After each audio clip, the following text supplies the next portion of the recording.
अस्सलामुअलैकुम। तो भाई आज हमने पढ़ना है banking depends on angle and speed of vehicles, यानी कि ये जो रेसिंग ट्रैक कर्व करके बनाए जाते हैं ऐसा क्यों किया जाता है।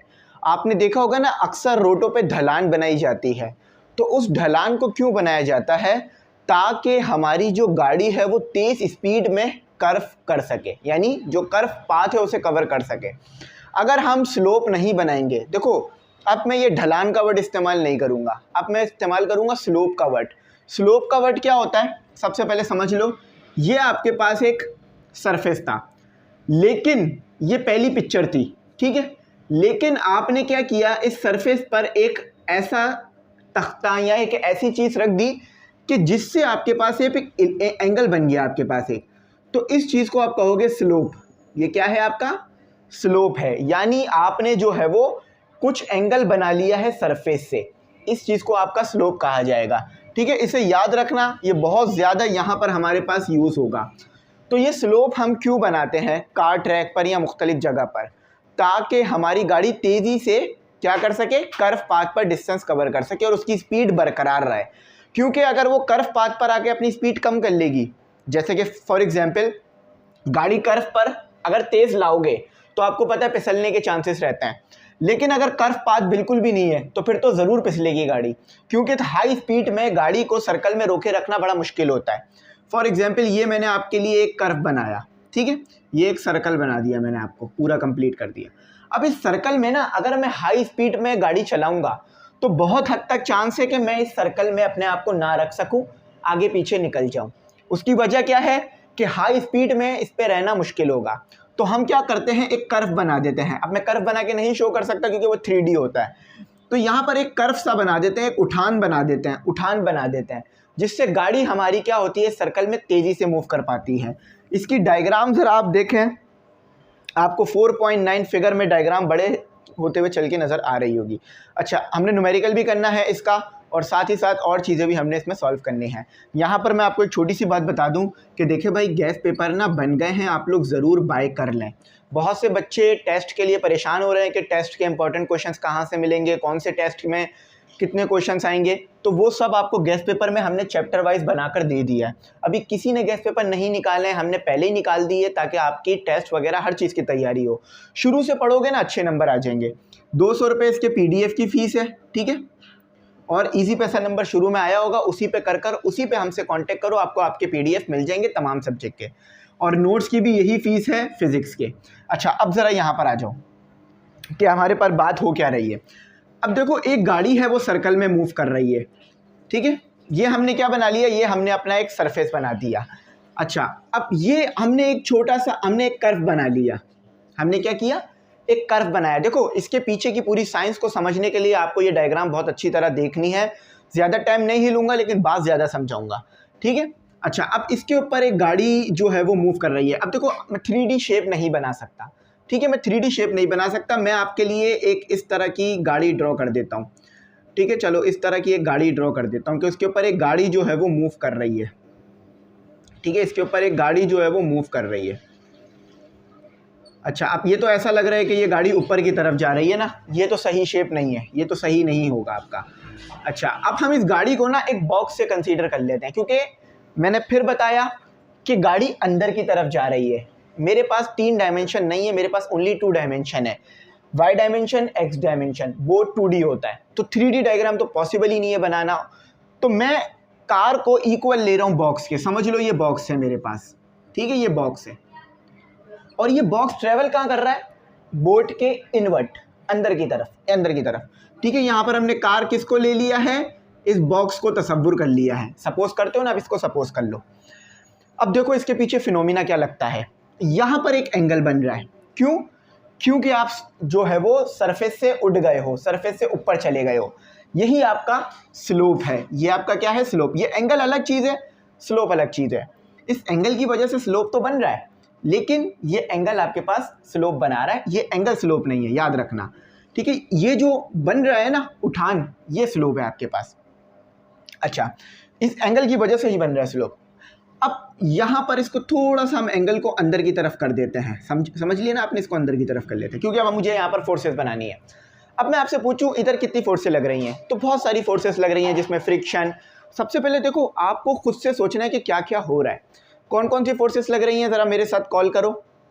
बिल्कुल ठीक, फ्रिक्शन हो गई, एक और सेंट्रीपिटल हो गई, क्यों, सर्कल में मोशन हो रही है ना। अच्छा, उसके अलावा वेट हो गया, बॉक्स से तो कुछ ना कुछ वेट होगा। उसके अलावा नॉर्मल हो गया। अब फोर्सेस ड्रॉ करते हैं।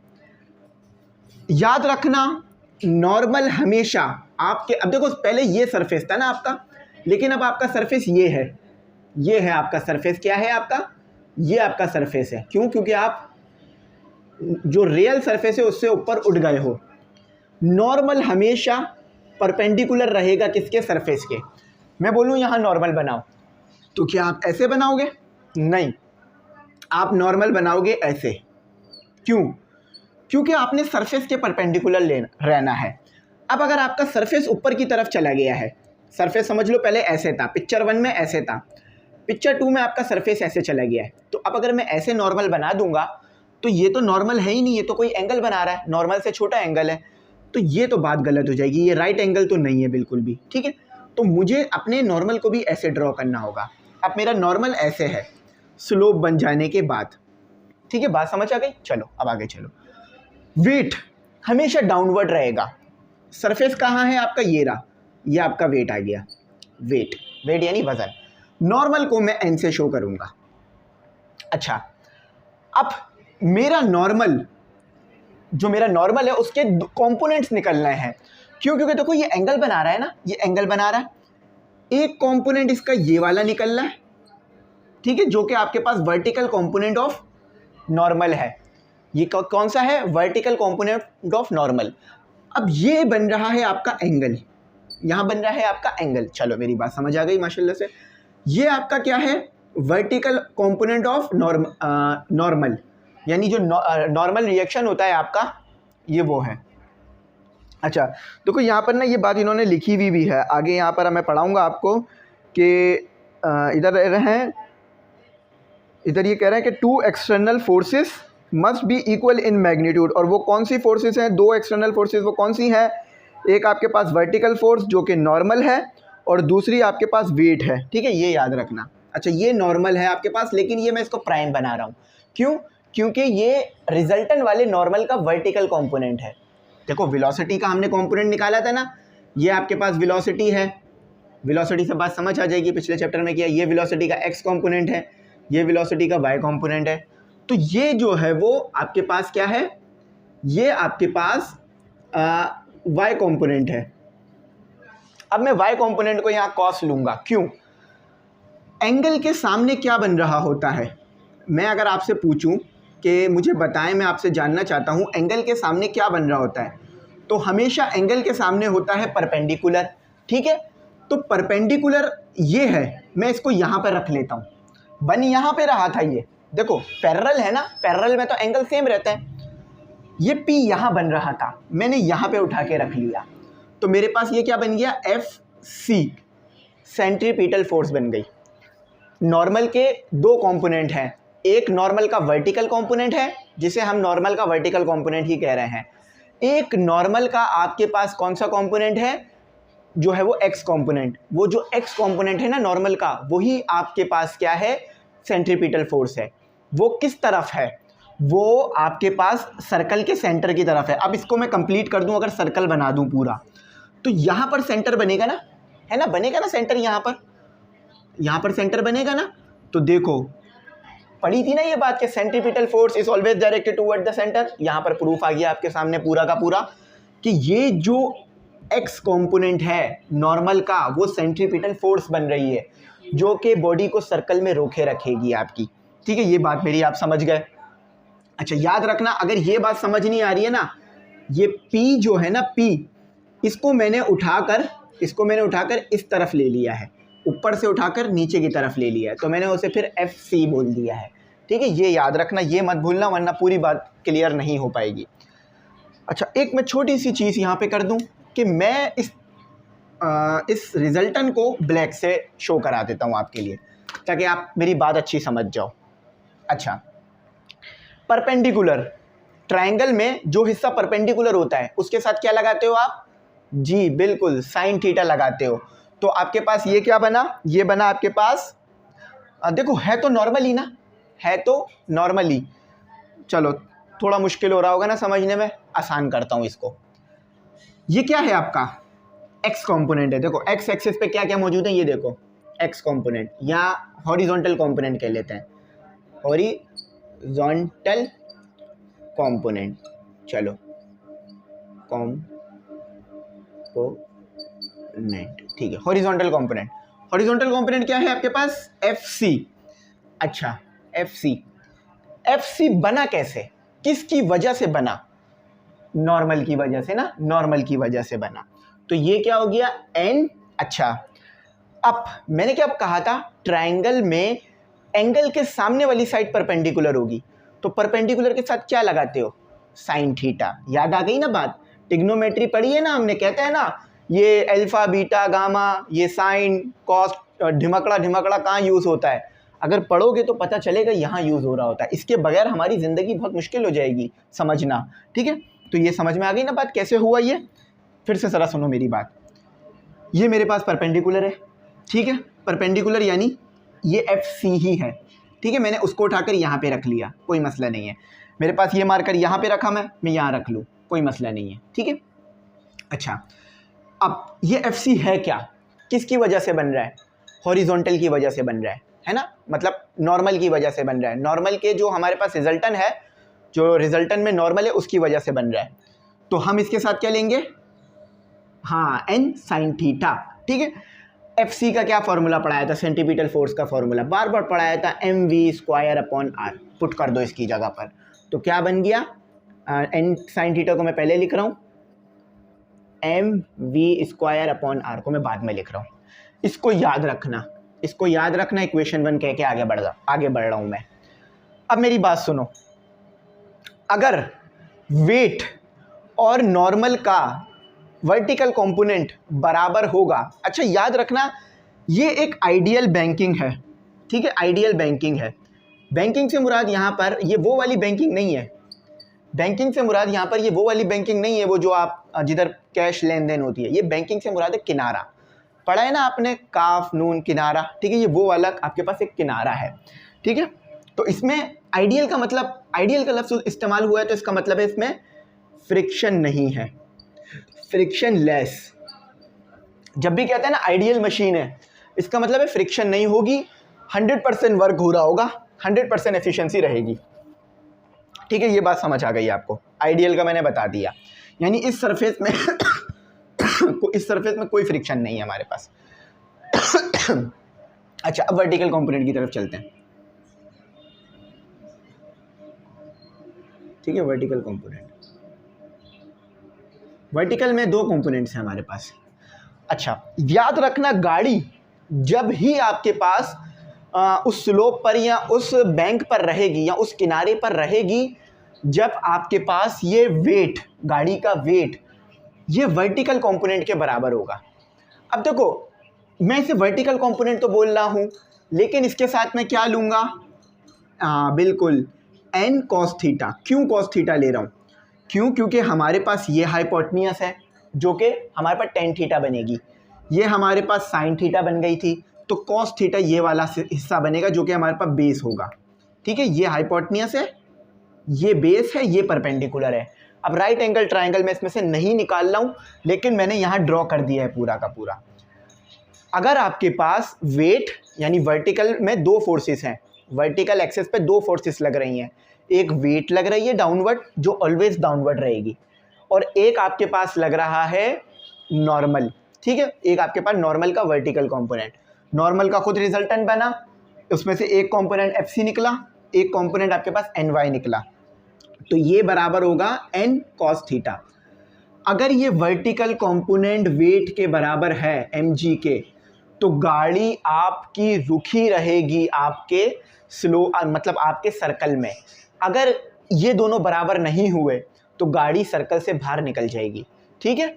ये जो एंगल बन रहा है और ये जो एंगल बन रहा है वो सेम है, जब ही दोनों को सेम लिखा गया है। अब इसकी क्या साइंस है ये मैं बाद में बताऊंगा, इसकी बहुत डिटेल वाला टॉपिक है, छोटा मोटा टॉपिक नहीं है। बात समझ आ गई ना, ठीक है, बात समझ आ गई। अब देखो मैं इसको ज़रा इस तरह समझाता हूँ। देखो मास कम कर दिया आपने, मास एन कॉस थीटा आपने वही वैल्यू रखी, मास आपने कम कर दिया, इससे मल्टीप्लाई करा, ये दोनों नॉट इक्वल आए। अब जब आप गाड़ी भगाओगे ना अपने रेस ट्रैक पे, आप देखोगे गाड़ी फिसल जाएगी या सर्कल से बाहर निकल जाएगी या रेलिंग से टकरा जाएगी। क्यों? क्योंकि ये दोनों वर्टिकल फोर्सेस बराबर नहीं आई। अब आपके पास ये इक्वेशन 1 आ गई थी, ये आपके पास इक्वेशन 2 आ गई है। ठीक है, दोनों इक्वेशन को हम कर देंगे साइमल्टेनियसली सॉल्व। मुख्तलिफ तरीक़ों से कर सकते हो, n को n से कंपेयर कर दो, लेकिन मैं यहाँ पर क्या करूँगा, मैं यहाँ डिवाइड कर दूंगा, डिवाइड इक्वेशंस 1 एंड 2, दोनों इक्वेशन को डिवाइड कर दूंगा। तो ये आ गया मेरे पास साइन थीटा, साइन थीटा को ऊपर रखो क्योंकि tan बनाना है हमें, और इसको रखो कॉस थीटा। ठीक है, यहाँ पर क्या था आपके पास, M V square upon R, M V square V का है तो M V square upon R, और यहाँ पर क्या था एम जी, कॉस थीटा नीचे रखा है तो एम जी भी आपका नीचे आएगा। ठीक है, देखो इसमें भी n है, इसमें भी n है, इसमें से भी नॉर्मल खत्म, इससे भी नॉर्मल खत्म हो गया आपका। ठीक है, आपको बात समझ में आ गई। अच्छा याद रखना मैं नॉर्मल कह रहा हूँ, नॉर्मल का मतलब यहाँ पर मेरा नॉर्मल फोर्स ही है। ठीक है, नॉर्मल कह रहा हूँ तो इसका मतलब नॉर्मल फोर्स ही है, normal force always upward to the surface. ठीक है, फोर्स, चलो ये बात समझ आ गई ना, इसको लिख लो। सब बच्चों को पता है, किसी बच्चे को कोई मुश्किल नहीं होगी इस बात को समझने में कि ये आपके पास ये होता है। ठीक है, tan theta is equal to sine theta upon cos theta, इसकी जगह tan थीटा रख दो। एम जी यहाँ पर बिल्कुल पसंद नहीं आ रहा मुझे, उधर ले जाओ, डिवाइड हो रहा है वहाँ जाके multiply, sine theta cos theta की जगह tan थीटा आ गया आपके पास। ठीक है, M V square upon R. ठीक है, एम इधर भी है, देखो यहाँ भी कैंसिल कर सकते थे लेकिन यहाँ भी कैंसिल कर सकते हैं, एक ही बात है। अब दोबारा इसको यहाँ लाने का कोई फ़ायदा ही नहीं है जब यहीं पे कैंसिल हो रहा है। ठीक है, वी स्क्वायर ना, देखो यहाँ भी कैंसिल हो रहा है, यहाँ भी, तो यहीं कैंसिल कर दो, बस जो जी बच रहा है ना वो यहीं लिख दो। ठीक है, अब ये फॉर्मूला आपके पास बन गया है। अब थीटा, अगर सिर्फ थीटा चाहिए तो उसको उधर ले जाओ, V square upon R G. ये फॉर्मूला क्या बता रहा है आपको, ये फॉर्मूला बता रहा है, देखो अगर कोई रेस ट्रैक, आप जिंदगी में कभी रेस ट्रैक बनाओ तो इस फॉर्मूले को याद रखना कि अगर आप रेस ट्रैक बना रहे हो तो आपकी जितनी ज़्यादा वेलोसिटी होगी उतना ज़्यादा आपको रेस ट्रैक पे इस एंगल को रखना पड़ेगा। समझ आई बात? देखा कैसे रेस ट्रैक बनता है, देखो यही फिजिक्स है, यही साइंस है, इर्द गिर्द मौजूद है। अब तो बात समझ आ गई ना मेरी, जितना ज़्यादा वी स्क्वायर होगा यानी जितना ज़्यादा वेलोसिटी होगी उतना ज़्यादा कर्व रखना पड़ेगा आपको, उतना ज़्यादा आपको रोट अपना, देखो ऐसे होता है ना रोट, प्लेन रोट, जितनी ज़्यादा वेलोसिटी होगी उतना ज़्यादा कर्व रखोगे।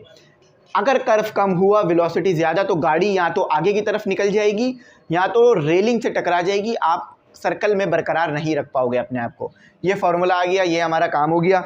अब इसका न्यूमेरिकल करते हैं। अब आगे एक छोटी सी जिम्मेदारी मैं आपको देता जा रहा हूँ यहाँ पर कि भाई आप लोगों ने जो है वो इसकी वर्डिंग पढ़नी है। चलो पहले मैं पढ़ा देता हूँ थोड़ी सी, फिर आप पढ़ लेना। When the slope of the roads helps you assign the curve figure, मतलब ये फिगर की बात हो रही है, ये फिगर मैंने बुक से ही लिया है, 4.10 कह लो इसे। ठीक है, the greater the angle the faster and easily you can take the curve। बात समझ आ गई? जितना ज़्यादा ये एंगल होगा उतना ज़्यादा ईजीली आप कर्व वाले हिस्से से हाई स्पीड में चले जाओगे निकल कर। ठीक है, हाई स्पीड रखकर आप जा सकते हो। अच्छा चलो अब इसको करते हैं आगे, यहाँ पर कर रहा हूँ मैं। ठीक है, बैंकिंग का मतलब किनारा है, बैंकिंग का मतलब ये वो वाला बैंकिंग नहीं है, अगर आपके दिमाग में वो वाला बैंकिंग आ रहा है तो। चलो आपने M1 मोटरवे देखा है? M1 मोटरवे इस्लामाबाद में यहाँ पर जिक्र हुआ है कि वो बना हुआ है। पाकिस्तान में जो मोटरवे बने ना, मोटरवे में क्या आता है M, तो उसको M उठा लिया वहाँ से, तो motorway 1, motorway 2, M1, M2, M3 motorway, M4 motorway, इस तरह कहा जाता है। मर्दान मोटरवे, कश्मीर मोटरवे, बहुत सारे मोटरवे हैं पाकिस्तान में जो कि बहुत आसान करते हैं सफ़र को हमारे, क्योंकि जितना तेज़ी से आप मूव करोगे उतना तेज़ी से आपको फ़ायदा होगा, जल्दी पहुँचोगे और काम आसान होगा। अच्छा, curve on some test track, test track मतलब एक टेस्ट ट्रैक था, उस पर कर्व बनाया गया। And race courses such as, जैसा कि M1 इस्लामाबाद लाहौर मोटरवे, इस्लामाबाद से लाहौर मोटरवे का क्या नाम है? M1, याद रख लेना, PhD में काम आएगा। आर वेरी स्टिपली बैंक्ड, स्टिपली यानी बहुत ज़्यादा तेज़ी से, उसमें बहुत ज़्यादा कर्व है। अगर आप उस रोड को देखोगे ना, इस मोटरवे को जाकर, इस्लामाबाद से लाहौर वाले मोटरवे को, तो आप देखोगे यार उसमें कर्व बहुत बना हुआ है। क्यों बनाया? ताकि गाड़ी ना स्लिप हो, ठीक है। These banking with the support of tyre friction, और ये क्या करती है? ये बैंकिंग टायर में फ्रिक्शन कम से कम कर देती है। एंड वेरी स्टेबल कॉन्फ़िगरेशन, और कार को स्टेबल रखती है। ये बनाने की वजह ये है ताकि गाड़ी तेज़ी से मूव करे। Allow the curves to be taken at very high speed, देखो यहाँ पे वो बात हो गई। टू इलस्ट्रेट यानी देखो, calculate the speed at which, speed calculate करो, v कैलकुलेट करो। आपके पास रेडियस कितना है, यानी समझ लो कि एक सर्कल कंप्लीट करो तो रेडियस बनेगा आपका उसमें 100 मीटर है, ठीक है। एंगल कितना है आपके पास? एंगल 30 डिग्री का है। इसको सॉल्व करते वक्त कैलकुलेटर को डिग्री में रखना। कहते क्या है? Should be driven if the road were frictional less approach. अच्छा, अब हम यहाँ से अपना न्यूमेरिकल करेंगे सोल्यूशन की हेडिंग डाल के। फॉर्मूला यही वाला इस्तेमाल होगा, लेकिन हम इसको क्या लिखेंगे? tan थीटा इस फॉर्म में लिखेंगे, ठीक है, क्योंकि हमें थीटा नहीं पता करना, हमें v पता करना है। v²/rg। अच्छा देखो, tan थीटा सबसे पहले कैलकुलेट कर लो, tan 30 आ गया, r और g इधर आके मल्टीप्लाई हो गया, v² इधर ही रहा। अच्छा, tan में आपको कैलकुलेट करके दिखाता हूँ कैसे कैलकुलेट करना है। बिल्कुल इसी तरह से जिस तरह मैं मोबाइल में कैलकुलेट करूँगा ना साइंटिफिक कैलकुलेटर से, इसी तरह से सेम तरीके से आप अपने उसमें भी कैलकुलेट कर सकते हो। देखो एक गलती है इसमें, अभी मैं उसे ठीक करता हूँ। अब ये क्यों आ रही है इस तरह की वैल्यू? रेडियन में नहीं रखो, जब तक डिग्री में नहीं रखोगे आंसर सही नहीं आएगा। वो देखो डिग्री में दिया हुआ है आपको आंसर उन्होंने, है ना। देखो ये जी आ रही है, डिग्री में चला गया, तो ये आपके पास इसकी वैल्यू आ रही है 0.577, आर की वैल्यू 100, जी की वैल्यू 9.8 और वी का स्क्वायर। सबको एक साथ कैलकुलेट कर दो। 0.577 multiply by 100 multiply by 9.8 equal to 5। ये तो बहुत ज़्यादा स्पीड आ रही है। क्या कोई गाड़ी इतनी स्पीड अटेन कर सकती है? नहीं। लेकिन आपने एक चीज़ नहीं देखा, वहाँ पर वेलोसिटी का स्क्वायर रूट था। स्क्वायर से स्क्वायर रूट कैंसिल हो गया, वेलोसिटी का स्क्वायर था, सॉरी स्क्वायर रूट बोल रहा हूँ, वेलोसिटी का स्क्वायर था। अब स्क्वायर रूट ज़रा इस नंबर का ले लो, ये भी देख लो किस तरह कर रहा हूँ, 565.4946। अब देखो आपकी वेलोसिटी कितनी कम हो गई। लेकिन ये भी वेलोसिटी काफ़ी मानी जाती है अगर आप कोई कर्व फॉलो कर रहा है। अक्सर आप रोड पे या कोई बड़े मोटरवे पे ट्रैवल करोगे ना, तो जब कर्व आने वाला होगा ना, उस कर्व से वो काफ़ी पहले एक साइन बना हुआ नज़र आएगा, जिसमें ना गाड़ी होगी स्लोप पर और एक नीचे रोड होगा, जिससे आपको पता चल जाएगा। कभी ट्रैफिक का मतलब कभी लाइसेंस बनवाने जाओगे ना, तो वहाँ पर आपको ये देखने के लिए मिलेगा। अच्छा ज़रा चेक करते हैं सही आया या गलत आया। तो बिल्कुल सही आया। अच्छा, इसमें ना इन्होंने राउंड ऑफ की टेक्निक इस्तेमाल की है। 7 ख़त्म करोगे तो एक आगे कैरी दे दोगे, तो वो जो आगे वाला 7 है वो आप 8 बन जाएगा। लेकिन जैसा आंसर आया था वो भी रख दोगे तो कोई मसला नहीं है। यहाँ हमारा ये टॉपिक कंप्लीट हुआ। उम्मीद करता हूँ बात समझ आई होगी। Thanks for watching. अल्लाह हाफिज़। अपनी कीमती दुआओं में बहुत